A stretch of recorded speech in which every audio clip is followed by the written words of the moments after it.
오늘 하루 정말 고생 많으셨습니다. 회사에서, 학교에서, 가정에서 때로는 뜻하지 않은 일들이 우리에게 일어나기도 하고, 생각지도 않은 일들이 일어나기도 하고, 예기치 않은 일들이 일어나는 것들을 우리는 매일매일 겪습니다. 뉴스를 보면 하루하루가 참 쉽지 않은 것을 우리는 확인하게 됩니다. 그리고 여러분들을 지금 이 앞에서 보고 있자니 마치 전쟁터에 끌려갔다가 돌아온 병사들 같기도 합니다. 여러분들이 그렇게 살다가 오셨는데 저는 오늘 하루 종일 말씀 준비하면서 제 안에도 참 힘들다라고 했던 그 고백이 투정이 여러분들을 보고 있자니 참 부끄럽기도 합니다. 여러분들의 삶 속에서 그리고 뉴스를 보면 참 불안한 일들이 많이 일어나는 것들을 보게 되는데, 많은 생명이 한순간에 먼지처럼 사라지기도 하고, 그리고 최근에 뉴스를 보니 너무 삶의 무게가 무거워 결혼을 하고 나서도 아이를 낳지 못하는, 그래서 지금껏 있지 않았던 출생률이 최저 출생률이 기록되기도 하고, 내일의 일을 알지 못하여서 불안해하고 염려하고 어려워하는 여러분들의 삶을 보고 있으면 참으로 눈물이 나기도 하고 어떻게 해야 할지 몰라 뉴스를 보면서 기도하곤 합니다. 그런데 오늘 말씀을 보면 그 불안에 대해서, 그 두려움에 대해서 어떻게 이 저자는 이야기하고 있는지 살펴볼 수 있는데요. C.S. 루이스라는 사람이 있습니다. 그는 그의 책인 스크루테이프라는 편지에서 그 스크루테이프라는 편지가 어떤 내용이냐면, 악마인 그 삼촌 스크루테이프가 그 조카 악마인 워무드에게 어떻게 하면 사람들을 하나님으로부터 멀어지게 하는지, 악에서 넘어지게 하는지를 보여주는 책인데요. 그 가운데 가장 강력한 무기가 무엇이냐면 사람들에게 두려움과 염려를 심어주는 것입니다. 그래서 매일매일 삶 가운데 두려워하여서 아무것도 하지 못하게 하는, 그리고 그 다음에 강력한 무기가 뭐냐면 그 두려움에서 벗어나기 위해서 많은 것들을 하게 되는데 중독에 빠지게 만드는 것이죠. 그래서 하나님께서 선하게 사용하라고 하신 그것들을 마치 내 인생의 전부인 마냥 중독되어 살아가도록, 그래서 다른 것들을 보지 못하게 만드는 그것들을 보게 됩니다. 그럼 오늘 시편의 저자는 그 불안함 속에서 무엇을 찾고 있는지 한번 같이 살펴보았으면 좋겠습니다. 시편 42편 1편 1장 1절에 보니까 이렇게 이야기하고 있습니다. 사슴이 시냇물을 찾기에 갈급하듯이. 이것을 좀 더 상황을 자세히 살펴보면 이렇습니다.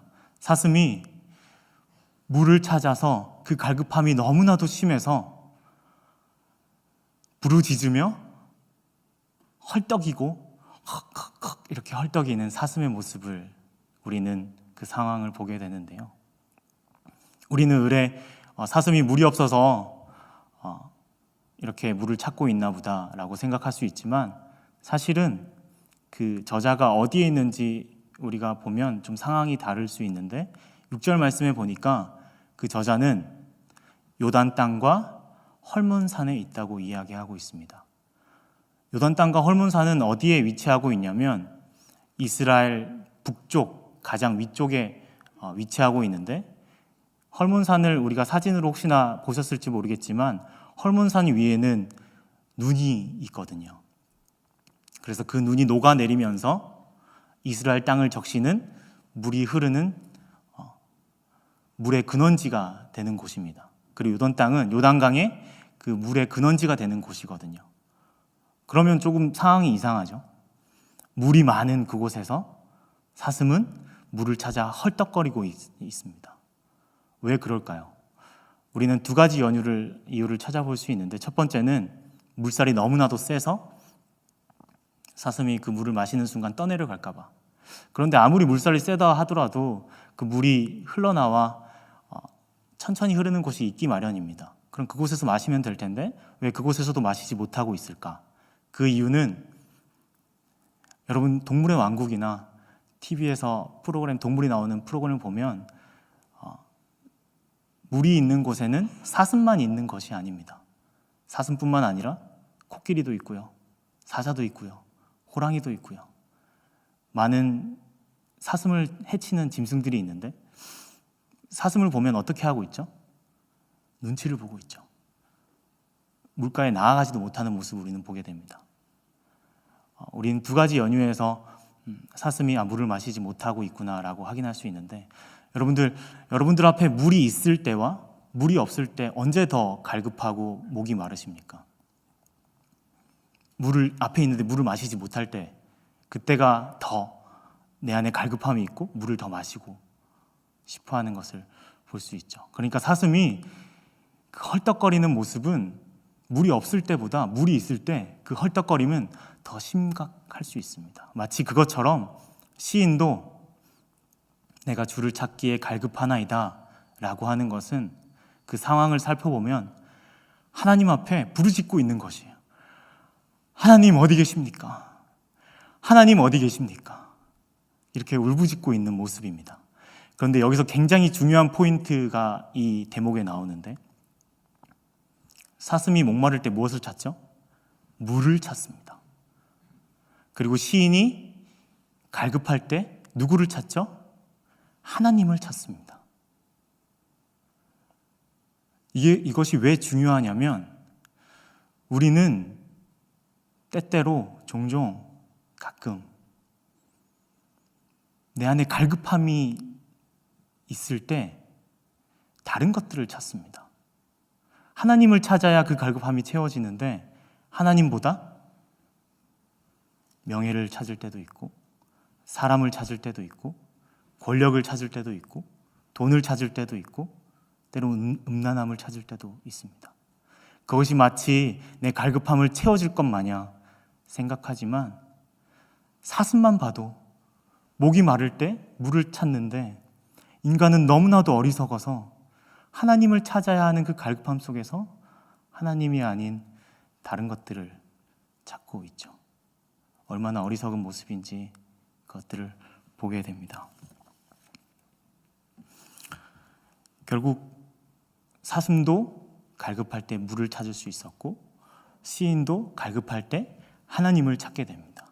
그러면 시인이 다른 것들이 아니라 돈, 명예, 권력, 사람, 그런 것들이 아니라 하나님을 찾을 수 있었던 이유는 무엇이었을까요? 그것은 4절 말씀에 나오는데, 4절 말씀에 뭐라고 이야기하고 있냐면, 그가 내가 전에 성의를 지킬 때, 그리고 절기를 지킬 때 그가 성전으로 올라가게 됩니다. 이스라엘 사람들은 성일이나 절기가 되면 1년에 몇 번씩 예루살렘을 찾아와서 하나님의 성전을 찾곤 했습니다. 그런데 한 사람이 올라가는 것이 아니라 수많은 무리가 줄을 지어서 하나님 앞에 감사하며 기뻐하며 찬양하면서 그렇게 성전으로 올라가는 모습을 우리는 보게 됩니다. 그런데 여기 시인은 그 중에도 단연 리더였습니다. 그래서 그들을 인도하여서 그곳에 올라갔던 것이에요. 그가 하나님을 찾을 수 있었던 이유는 단 하나, 하나님을 경험했기 때문입니다. 하나님을 알고 있었고, 하나님의 은혜를 알고 있었고, 하나님의 임재를 알고 있었기에 그는 다른 것들이 아닌 하나님을 찾을 수 있었죠. 그런데 그는 예전에 그 기억들을 떠올리면서 마음이 실족한다라고 이야기합니다. 왜냐하면 이전에는 내가 하나님을 찾을 수 있었는데, 하나님과 함께하며 기쁨과 감사함을 누릴 수 있었는데, 지금은 무슨 연유인지 모르겠지만 하나님을 찾을 수도 없고 하나님 앞으로 나아갈 수도 없는 그 시인의 그 답답한 심정 가운데 그는 주야로 무엇을 음식으로 삼았다고 하죠? 3절 말씀에 눈물로 음식을 삼았다고 이야기합니다. 생수도 아닌, 음식도 아닌 눈물로 매일의 삶을, 두려움과 불안함과 하나님을 찾을 수 없는 그 상황 가운데 눈물을 흘렸다고 이야기하죠. 요즘 계속해서 새벽 예배 때 예레미야 말씀을 나누고 있습니다. 예레미야를 우리가 흔히 이야기하길 눈물의 선지자라고 이야기를 합니다. 왜 눈물의 선지자죠? 예레미야 2장 13절 말씀에 이스라엘의 악의 상태에 대해서 정확하게 이야기해주고 있는 장면이 있는데, 거기서 무엇이라고 이야기하고 있냐면 그들이 하나님의 생수를 버렸다라고 이야기합니다. 심지어 그들은 586년에 마지막으로 포로의 행진을 하며 포로로 끌려가면서도 그들은 왜 그들이 포로로 끌려가고 하나님의 심판을 받는지 몰라 할 때 하나님은 느부사라단이라는 이방인을 통해서 너희들이 하나님 앞에 죄악을 지었기 때문에, 너희들이 하나님의 생수를 찾지 않았기 때문에 그렇게 되었다라고 이야기합니다. 그 모습을 보면서 예레미야는 그 비탄한 심정으로 눈물을 흘렸을 것이에요. 매일매일 주야로 눈물을 흘렸을 것입니다.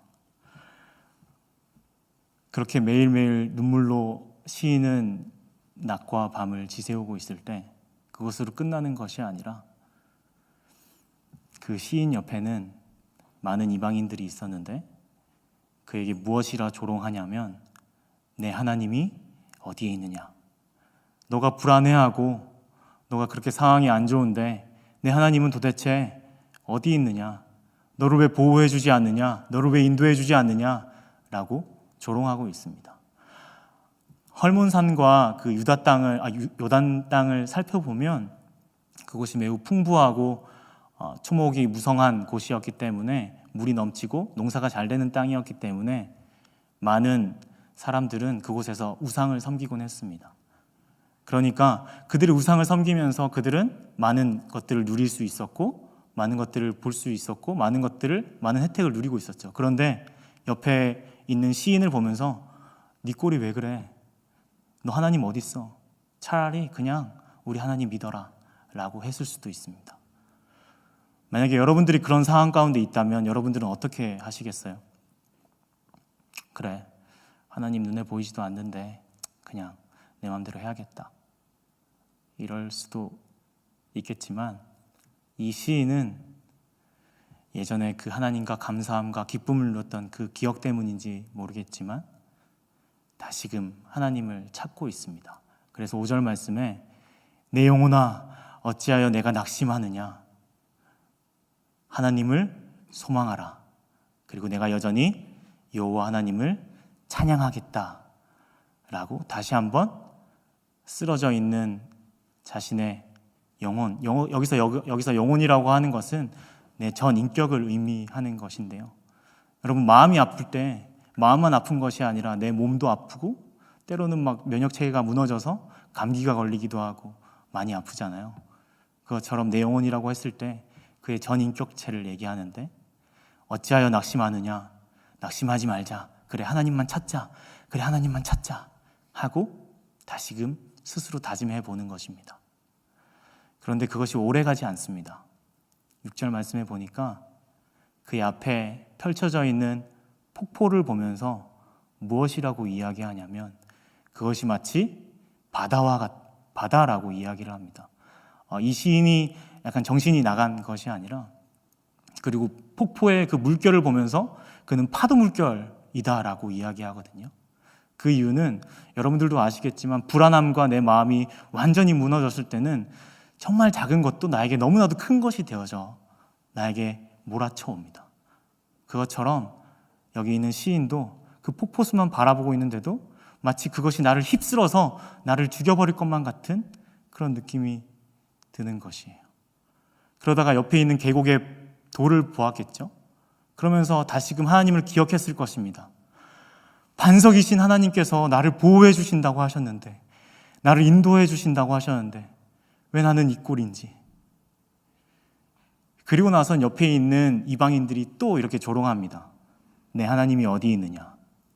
그런데 그 마음의 불안감에 너무나도 힘들었는지, 그 마음이 온전히 다 무너졌는지, 이전에는 그저 그냥 내 하나님이 어디 있느냐라고 했던 그 이야기가 이제는 그 칼로 뼈를 찌르듯이 느껴졌다라고 이 시편의 시인은 이야기하고 있습니다.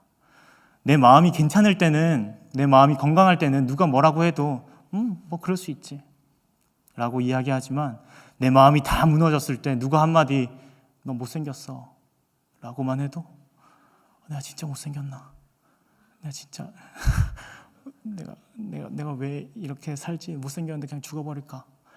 막 내 마음이 다 무너지거든요. 그것처럼 이 시인도 마치 처음에는 그냥 내 하나님이 어디 있느냐라고 말했을 때 뭐 하나님 분명 계시겠죠 이렇게 얘기했을 텐데, 속으로라도 그 이후에 또 얘기하니까 마음이 다 무너지니까 그 말이 내 뼈에 칼같이 막 찌르고 있는 모습이에요. 그럴 때 시인은 도대체 무엇을 할 수 있을까요?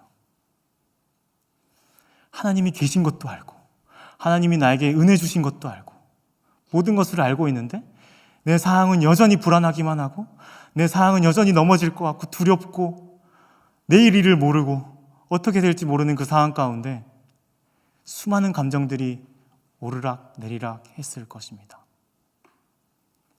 그런데 시인은 대단하게도 그때도 여전히 계속 내 영혼아 어찌하여 낙심하느냐, 내 하나님을 소망하라, 내 하나님을 찬양하라. 여기서 후렴구가 조금 달라진 모습이 있는데, 그전에 내가 여전히 찬양하리라 라고 했다면 11절의 후렴구에서는 내가 여전히 하나님을 찬양하리라 라고 이야기하고 있습니다. 물론 하나님이라는 주어가 들어갔다고 해서 사실 크게 달라진 것은 없습니다. 그는 여전히 두려웠고요. 그럼에도 불구하고 다시금 나에게 함께했던 그 하나님의 경험이 일어났을 때 엎치락 뒤치락 넘어졌지만 다시금 그래, 하나님께 소망을 두자, 하나님께 소망을 두자 이렇게 다짐했을 것입니다. 그런데 만약에 42편이 여기로 끝이 난다면 여러분들에게 제가 전할 수 있는 말은, 여러분 두렵고 떨릴 때 다시금 내 영혼아 낙심하지 말자, 하나님만 소망하자, 하나님만 소망하자, 이렇게 사시는 여러분들 되길 축복합니다 라고 끝냈어야 할 것 같아요. 그런데 참 감사하게도 42편 뒤에 43편이 있습니다. 원래는 43편이 42편과 나눠져 있는 시편이 아니었습니다. 그 이유는 43편 5절 말씀에 보면 똑같은 후렴구가 5절 말씀에 나오거든요. 결국 그 이야기는 42편과 43편이 하나의 시편임을 우리는 알 수 있게 됩니다. 그런데 이 시편을 나눠 놓은 이유는 43편의 어조가 약간 그 이전의 42편의 어조와 달라지게 되는데요. 43편의 1절 말씀에 이렇게 이야기하고 있습니다. 하나님, 나를 판단하시되 나를 변호하시되. 되게 점잖게 이야기하고 있지만 사실은 이것은 명령형이거든요. 하나님께서 그 시인에게 명령하신 것이 아니라 그 시인이 하나님께 명령하고 있습니다. 좀 더 리얼하게 표현하자면, 당신 나를 판단해라, 하나님 앞에 이렇게 이야기하고 있는 것이고, 당신 나를 변호해라 라고 이야기하고 있는 것입니다.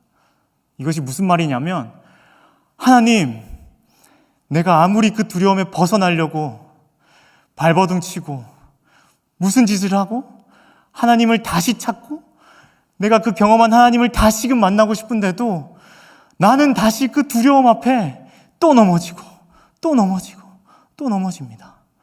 하나님, 나를 판단하소서.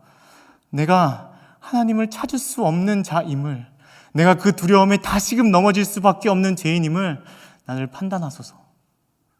그리고 나를 변호하라 라고 이야기하는 것은, 그 이방인들이 내 하나님 어디 있느냐라고 할 때 저는 아무 대답도 할 수 없습니다. 나는 불안해서 넘어지는데 내가 어떻게 하나님이 여기 있다고 이야기하겠습니까? 하나님, 대신 찾아와 주셔서 대신 변호해 주십시오. 내가 여기 있노라고, 하나님이 함께하고 있노라고 제발 좀 이야기하여 주시옵소서 라고 이야기하고 있는 거예요. 그리고 나서 2절 말씀에 이렇게 이야기하고 있습니다.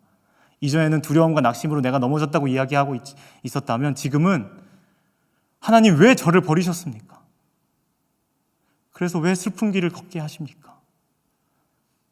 계속 하나님 앞에 그것을 돌리고 있는 거예요. 주어를 돌리고 있습니다. 그리고 나서는 또 하나 명령을 하는데요. 무슨 명령을 하냐면 준비하라. 무엇을 준비하냐면 빛과 진리를 준비하라 라고 이야기합니다. 빛과 진리를 준비하라고 하는 이유는 무엇이냐면 내가 이전에는 모세처럼 하나님의 거룩한 산에 올라갈 수 있을 것 같았는데 사실은 모세와 같은 자가 아니라 그 하나님이 두려워 내 죄악 때문에 하나님 앞에 거룩한 산에 나아갈 수 없어서 그 밑에 거했던 이스라엘 사람처럼 하나님, 저는 아무것도 할 수 없습니다. 하나님, 저에게 빛과 진리가 되어 주셔서 나를 인도하여 주셔서 그 성전에 거룩한 산에 나를 이끌어 가 주시옵소서. 그래서 하나님 만나게 제발 해 주시옵소서. 근데 예전에는 이 시인이 그렇지 않았거든요. 4절 말씀에 보면 자기가 리더가 되어서 그 무리를 인도하여 하나님께로 이끌고 갔거든요. 근데 더 이상 불안함과 두려움 가운데 자기가 그럴 수 없음을 한없이 작은 죄인임을 그는 깨달았거든요. 그래서 하나님 제발 나를 인도하여 하나님께로 이끌어 가 주시옵소서. 그러면 내가 무엇을 하겠습니까? 내가 수금을 들어 찬양하겠습니다. 수금은 밝은 음색을 내는 악기입니다. 그래서 개선행진을 할 때나 축제나 절기 때 사용되는 악기이거든요. 그러니까 예전에는 내가 무리를 이끌어가서 인도하여서 하나님을 찬양하였다면 더 이상 그 모습이 아니라 하나님, 나는 아무것도 할 수 없습니다. 하나님, 우리를 이끌어서 나를 인도하여 나아간다면 내가 수금으로 옆에서 하나님을 찬양하겠나이다. 하나님 인도하여 주시옵소서. 그러면서 마지막 절에 5절 말씀에 이렇게 이야기하고 있습니다. 내 영혼 어찌하여 낙심하느냐? 내 하나님을 소망하라. 하나님을 바라라. 라고 이야기하고 있습니다. 여기서 소망하다는 그 안에 어떤 태도를 가지고 있냐면 기다림이라는 태도를 가지고 있습니다. 기다리고 또 기다리고. 그런데 이 시편을 가지고 살았던 사람들이 성경에 나옵니다. 자신의 한평생을, 자신의 일생을 다해서 이 성전 앞에서 이 찬양을 부르며 하나님 언제 오시겠습니까? 하나님 언제 인도하시겠습니까? 하나님 언제 내가 수금을 들어 찬양하겠습니까? 하나님 내가 소망을 두겠습니다. 나는 계속해서 두려움으로 넘어지지만 하나님 나를 인도하여 주시옵소서. 그들이 누구였냐면 우리 누가복음 2장 말씀을 함께 살펴봤으면 좋겠는데요. 누가복음 2장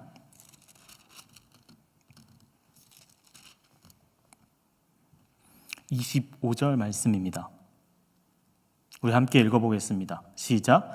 예루살렘에 시므온이라 하는 사람이 있으니 이 사람은 의롭고 경건하여 이스라엘의 위로를 기다리는 자라. 성령이 그 위에 계시더라. 26절 제가 읽겠습니다. 그가 주의 그리스도를 보기 전에는 죽지 아니라 하는 성령의 지시를 받았더니. 네, 앞을 봐주시면 감사하겠습니다. 시므온은 매일과 같이 그의 일생을 통해 하나님 앞에 성전에 나아갔습니다. 성전에 나아가서 이 시편을 읊었을 것이에요. 예상컨대. 그리고선 하나님의 인도하심과 빛과 진리가 되어주셔서 나는 하나님의 전에 나아갈 수 없지만, 나는 하나님의 성전에, 나는 하나님의 거룩한 성전에, 거룩한 산에 올라갈 수 없지만 빛과 진리가 되어주셔서 우리를 평안케 하시고 자유케 하여 주시옵소서. 매일 이렇게 기도했을 것입니다. 그런데 어느 날 그 기다리던 그의 한평생을 다해서 기다리던 그 빛과 진리가 그에게로 걸어오고 있는 것입니다. 마리아와 요셉이 한 아기를 품에 안고 시므온에게 다가와요. 그리고 나서는 그 아기를 시몬에게 건넵니다. 시몬이 그 아기를 받아들고 어떤 기도를 하고 있냐면 29절 말씀입니다. 주제여, 이제는 말씀하신 대로 종을 평안히 놓아주시는도다. 내 눈이 구원을 보았사오니 이는 만민 앞에 예비하신 것이요 이방을 비추는 빛이요 주의 백성 이스라엘의 영광이니이다. 그들이 그토록 기다렸던, 그리고 시편 42편 2절 말씀에 하나님 언제 어느 때에 내가 나의 눈으로 주를 배울꼬 라는 그 한탄 앞에 드디어 하나님은 그 빛과 진리 되신 예수 그리스도를 시몬에게 보여줍니다. 그리고 그 빛과 진리 되신 예수 그리스도는 그의 제자들 앞에 나타났고, 그 제자들 중에 하나인 요한은 그의 요한 1서 1장 1절에 내가 눈으로 보았고 만졌고 그와 함께 하였다고 고백하고 있습니다. 그럴 때 그 제자들은 그들을 죽이려는 그 위협과 두려움과 불안함 속에서도 담대히 예수 그리스도를 전하며 예수 그리스도를, 그 소망을 그들 마음 가운데 품고 한평생을 살아갈 수 있었습니다.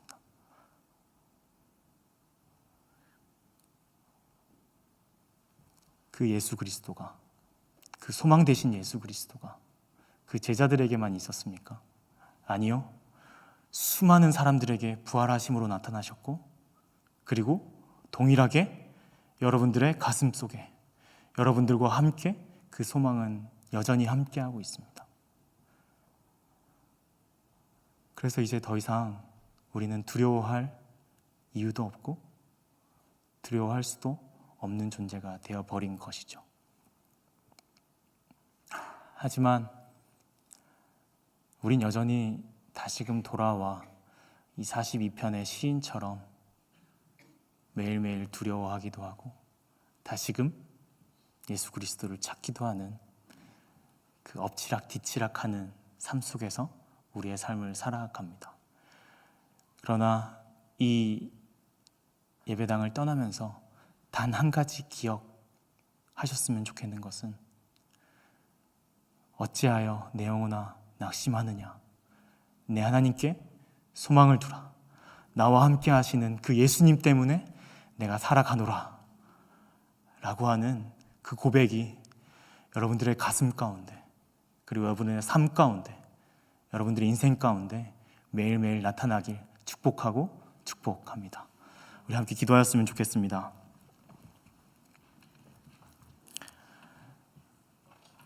목마른 사슴이 시냇물을 찾아 헤매이듯이 어쩌면 이 예배당에 예배를 드리러 나온 여러분들은 갈급하여 이 자리에 나왔을 것입니다.